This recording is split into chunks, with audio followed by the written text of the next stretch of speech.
Hi, I'm Katie. And I'm Marissa, and we are your strategic partners in evaluating personal and professional development trends. Katie, tell me about the Simon Sinek quote that you were mulling over this week. Yeah, Simon Sinek offered that he never blames himself. He always blames the environment that he's in. And so he shifts his environment as much as Mm. possible. Simon is a generator like we are, so it makes sense. He wants something to respond to. So he's always focused on his outer environment and what he's responding to there. And he talked about rearranging his office several times. I think I'm on my fifth iteration of my office this year. So I very much identify with that. And it made me think of the study that they did with rats where they got them addicted to sugar and cocaine. And it turns out the rats would actually prefer the sugar over the cocaine. But when they created a beautiful rat park city that had everything that a rat would dream of, including really fun rat friends, the rats stopped drinking the sugar and they didn't go to the cocaine anymore. And I do know something to be true, which is that when you are in the same place, you see the same things and nothing changes. So it's interesting on that particular quote. I want to know more about what he means by blames himself. Is that saying there's no inner problem that he's responsible for? Well, I like to quote Marlene Chisholm, who was on my podcast, who said, "There is no outer conflict without inner conflict first." And what I hear in that is Simon's inner conflict is really restlessness. He's feeling that he is stagnating, that he wants to have a new experience, bump into things. And that is very much in alignment with his human design. And what he has missing from there that I think makes a leader worth listening to a little bit. Simon's a great marketer.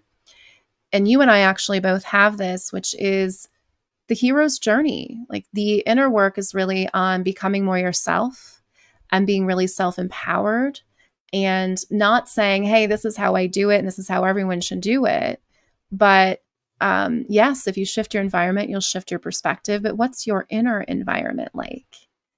And what I hear from Simon's inner environment is my inner environment wants to play. And that's a good inner environment to live in. When I think of a human rat park, your inner environment, 0 to 7 as a child, says, let's wake up and play.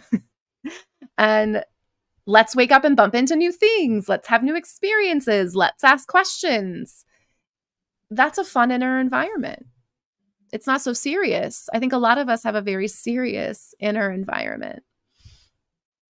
What I'm also hearing too is that he has a high need for novelty. So that's, what he's going to seek out. That's important to him.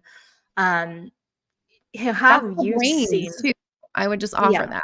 That is the brain. The brain, by very definition, does crave novelty. What was Some your of us question? have a higher need for it though. Some of us, Some of it, there's well, there's yeah, some you and people I like that to hermit. It's a hermit. I think Simon's a foursome. Um, and so he likes to go out. yeah. Some people want the consistency. They want the predictability. And I think those are people who And don't like to change their environment. and when you show me those people, I'll show you someone who might be benefit from coaching. Because Mm. ultimately what coaching is providing is a new way of having an inner landscape and an outer landscape shifting.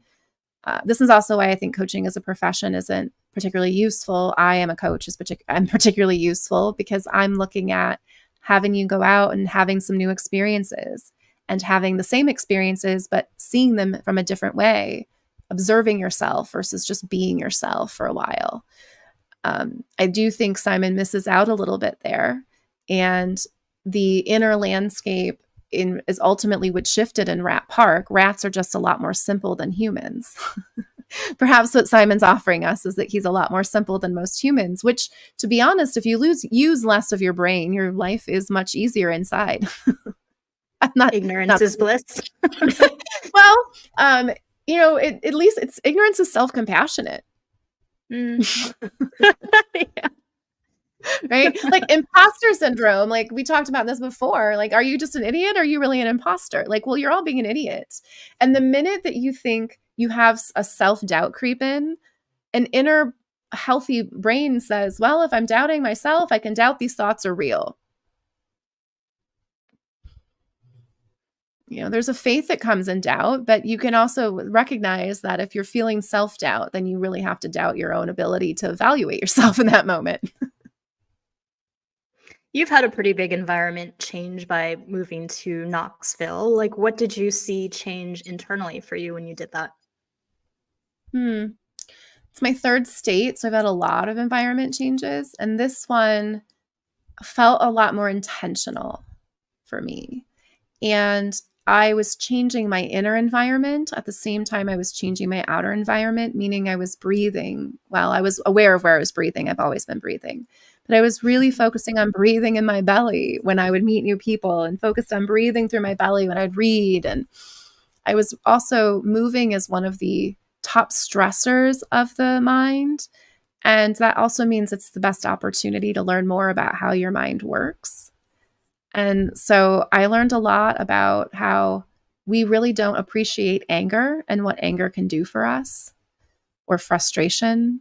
We typically think we need to get rid of this feeling, where anger is just a level above sadness. And now we can move into action.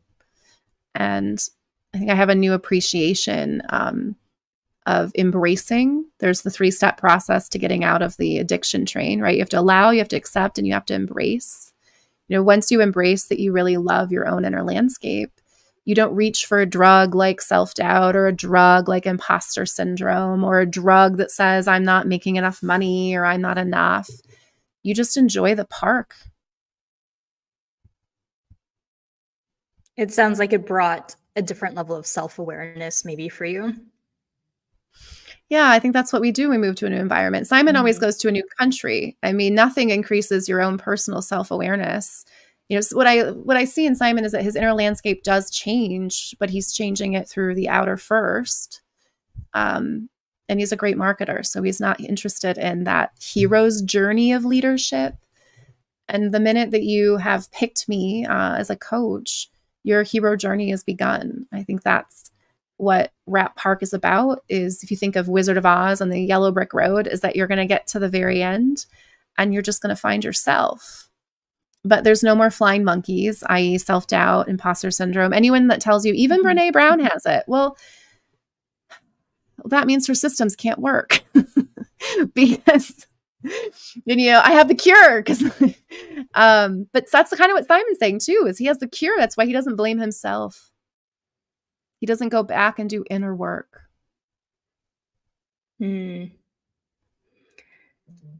So I had a move as well, but different from yours. I would say it wasn't intentional. It was very kind of random and open-ended. When I moved from San Francisco to Australia, it was for work to help Slack open up their Asia Pacific headquarters. And my boss at the time, I think I went through 5 total. But when I moved out there, she was like, I don't know how long it's going to be for, maybe 3 months, maybe 6 months, but just go out there and tell us what we need to do. And so I didn't even get the opportunity to visit like the rest of the team did before I moved out there. So I was just moving out there with the goodwill and intention that it was going to work out and I was going to love it. Luckily I did. But I would say it was very interesting to move somewhere without knowing anyone, or really having a plan. And that was kind of my yellow brick road, because I feel like it led me back to the purest and truest version of myself that I kind of had lost along the way.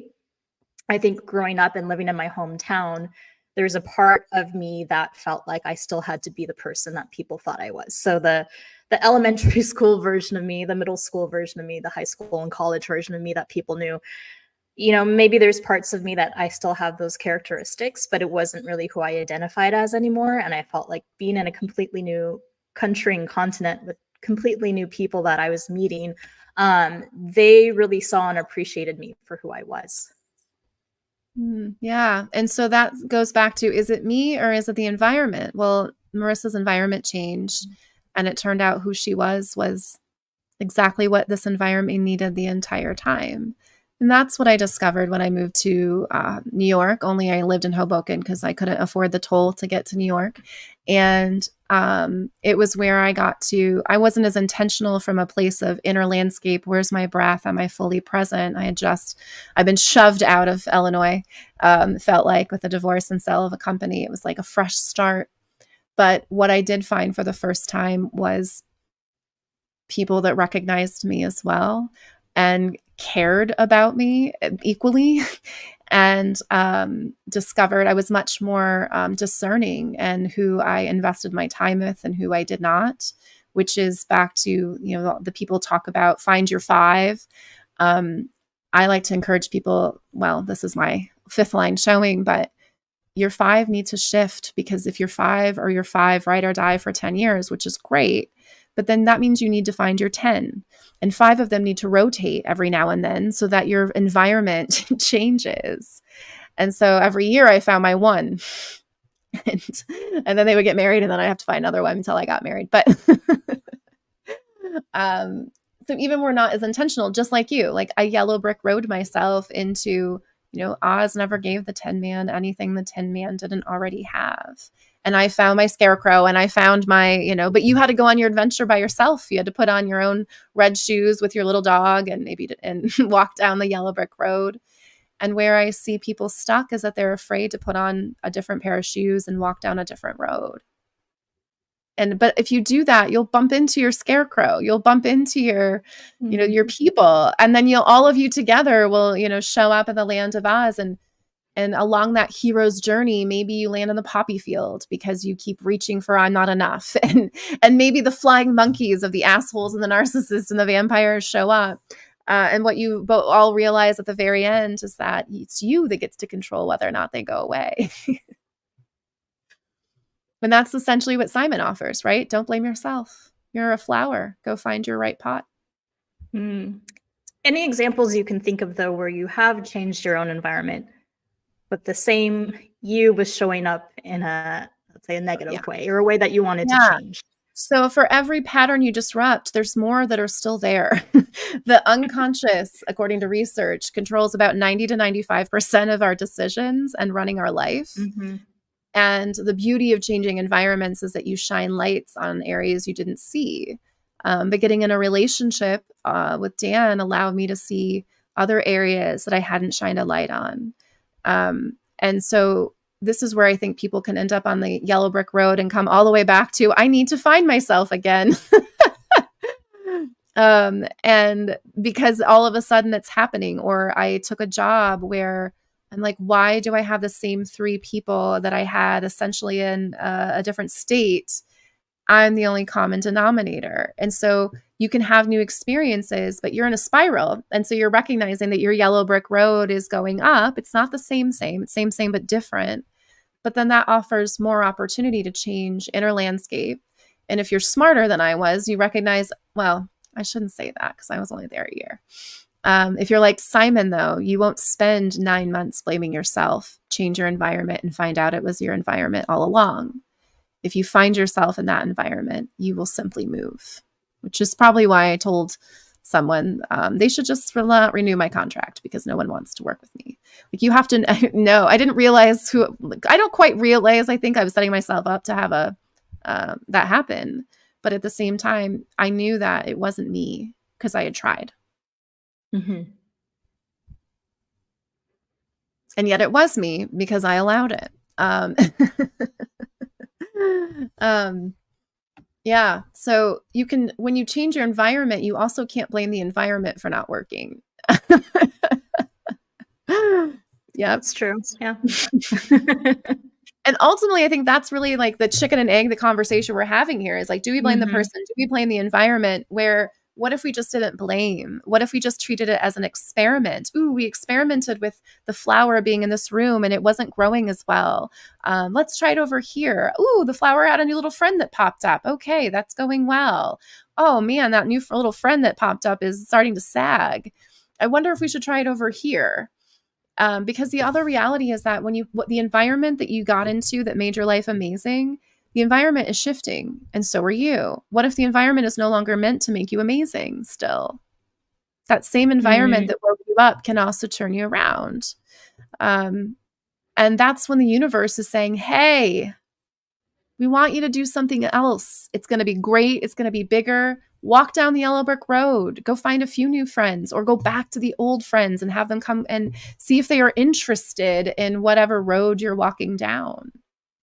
Something you said there triggered this memory in my head. And it was when I finally decided to move back to San Francisco from Australia, talk about different environments. Like, my job ended up not going well towards the end, tried another job that didn't go well. And I was like, you know what? I got what I needed from this location and out of this experience. And I think now the messages I'm getting is, doesn't matter if I switch jobs again, like, this is not where I'm supposed to be right now.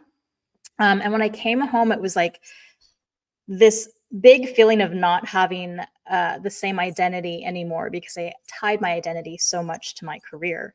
And I told people I felt kind of like this hermit crab that had outgrown its shell. And I was now looking for my new home and my new shell, but I didn't have one yet. So meanwhile, I'm just raw and exposed and looking for this larger home to fit me. Yeah. I think of Goldilocks when you were talking there of, Goldilocks doesn't try the first bed and just be like, man, like, why can't I fit into this bed? My feet keep hanging over the edge. Like, no, she's like, let me try a new one. And then when that one doesn't work out, she's not like, man, I must be the problem. That's why these beds don't work. She's like, let's try another one. And then the reality is that Goldilocks, only had to try 3 times. And I will say, third time is often a charm for me too. Doesn't mean it has to be always. But third time a charm, means that you are continuously looking and exploring, and you're not identifying and attaching. And that's really what you shined a light on there, is when we identify and attach, we don't want to let go. Imagine if Dorothy said, no, these are my shoes now. I'm taking them everywhere. Instead, she clicked them together and she left. She didn't feel attached to the Emerald City that she'd worked so hard to get to. Mm. I really owned that metaphor there. What have you learned? When are we the problem, though? When are we the problem? When we're an empath, allowing ourselves to be manipulated by energy vampires. Like, hi, Taylor Swift, it's me. I'm the problem. When we continue to blame ourselves, we are addicts. We're the problem. I think that's the funniest part of it, is that what solved the problem, what created the problem isn't going to solve the problem. If are you creating it? Then you can't solve it. Another environment can maybe solve it. A stranger that you meet that has a profound impact on your life could maybe solve it. Shit, the tarot card reader down the street could maybe solve it. But your brain's probably not going to solve it because it just created it. Very, yeah. Pretty profound there. That's why I'm done with saying inner work, and I'm done with saying work-life balance. It's work-play balance. There is play to be had in your mind. So I like to be, if you asked me as a 5-year-old, what did you think about today? I'm going to have the best time telling you what I thought about. If you ask a 50-year-old, what did you think about today? Those thoughts might be just as depressing as the news. And that's where you have to look at what is going on in there. Are you having fun? Are you enjoying the mystery of your own mind? The collective consciousness that Carl Jung talked about, that psychology tends to like. He was also into astrology, by the way. But where do we think these thoughts just come from? That so many, and then someone writes a book and you're like, that's how I think. Of course it is. This is the collective. And now Brene is the collective, making money off the collective. She researched all these people. She knows exactly what you're thinking. Her conclusions are a little off because you can only have the conclusions with the siloed thinking that you have. But it's, anytime you have an inner landscape that says you're the problem or you aren't enough, that's when you're the problem. Why are you so mean to yourself? That's how I feel when I look back at all the thoughts I entertained. Like, oh my gosh, this person didn't like what I said. What did they think? Now I'm like, oh yeah, I'm here to spark something new. If what I sparked from them was something new that doesn't involve me, that's okay. It's actually more than okay. It means my job is done. There's 7 billion people on this planet. That's what Simon Sinek also talks about. There's 7 billion people on this planet. Don't be so self-absorbed. So you had 2 jobs, right? Or as my mom tried to sing to me when I got divorced and it was not working, so you had a bad day. I'm like, Mom, no, this is going to be a bad year. I can't stand that song. Yeah, I was so angry. And Mom didn't have a playlist for divorce. She'd never experienced one. I went to my aunt's house. She's had 3. And what that looks like is holding space. That looks like saying, you may not be ready to change your environment today, but you are allowing yourself to maybe experiment with thinking about it. And that looks like holding space and saying, okay, maybe you're accepting that you do need to shift environments, but you're just not ready to move yet. Okay, great. Simon is very self-empowered in that way. But that also means it's because he's spent his whole life saying there's 7 billion people on this planet. I don't care. So for people who, let's say, don't want to or can't make some big eat, pray, love journey to change their environment, like what are realistic, small little things you can do to influence your external environment? So I'm going to give this gold nugget for people that are still listening. You take a look at your little rat park, your current 4 walls, wherever they may be, and you look around and you're like, what is something that I did before that I loved? Was it riding your bike? Was it going to try a new coffee shop down the street? Because you are Simon and you love novelty, but you don't have Simon's budget. Remembering the things that you used to do. Was it dancing? Did you used to like to go to the gym that maybe you don't do anymore? What is missing in your rat park? Did you ever have a rat park that you didn't reach for the imposter syndrome drug? I'll tell you where we usually didn't, unless maybe you went to Harvard and were freaked out about your grades all the time. But, usually we didn't feel that way in our first job. My favorite part about millennials is they entered the workforce and they didn't think that they were less than, or that they didn't think they didn't know anything. And then they got some knowledge and they're like, oh shit, I don't know anything. You look at, if you brush your teeth every morning with your right hand, do that with your left hand. And then observe yourself. If you usually identify with your thoughts and journal about them, what would be different? Maybe you observe your thoughts and you laugh at them. Maybe you pretend that they're someone else's thoughts.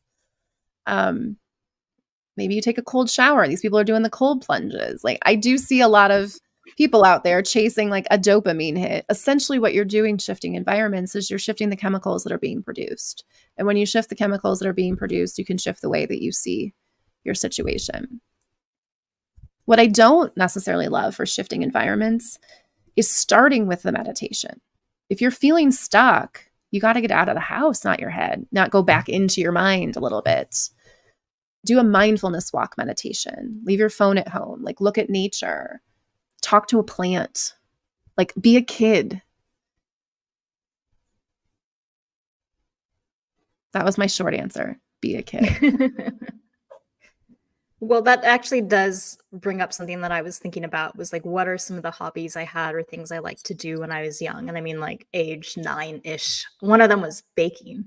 I haven't baked in years. I don't even own the things to bake anymore because I gave them away when I moved. And so that's one of the things that I've been toying with, is like, what if I just use all my credit card points to buy a stand-up mixer and I start baking again? So I've been telling my friends, like, let's get together and have a bake night. I love that. And because I'm always thinking like an entrepreneur, I would be like, I would tell my friends, come over, bring $10 and try all my desserts. And then you just paid for some of your ingredients. There's my little business entrepreneur tip. I actually was a little bit of an entrepreneur in elementary school because the kids loved my cookies so much that they said they would pay for them. And I don't think I ever actually charged anyone, but it was definitely in the back of my head was like, I could make this. Yeah, that's the problem. We never charge anyone. My favorite kids in high school in the South Side of Chicago were the kids that were, they had their backpack and they would open it up and it was full of candy. And their prices were just enough to not be as outrageous as the prices downstairs in this. I called it the commissary, but it was the snack lounge. They all called it the commissary. We had an ex-prison warden that ran that school. So that's why we called it the commissary. But If you're selling a Reese's for $2 and they know that they can buy a whole bag for them, right? And you're stuck in these four walls. So it was, and then they would get busted because they were competing against the school that was selling them, which was hilarious to me. So already you've sparked several thoughts for yourself on just thinking about what you like to do as a kid. I like to make up songs and sing when I was a kid. And you have a lot of soundtracks for your life. Well, when I think of a great hero's journey, what brings the whole story together is a soundtrack. What do you think brings a generation together other than the soundtrack of their life? That's why this generation is so interesting, is because there is a lot more divergence in the soundtracks that they're choosing. Apparently they're coming back to the 90s. And so I'm looking forward to Gen Z just raging against the machine. I'm looking forward to when they like realize like, oh, this is how it works out here. Any advice you have for someone that is still stuck in blaming themselves? Because what I do know to be true is it's not whether it's the environment or it's you. It's that blaming yourself has never worked.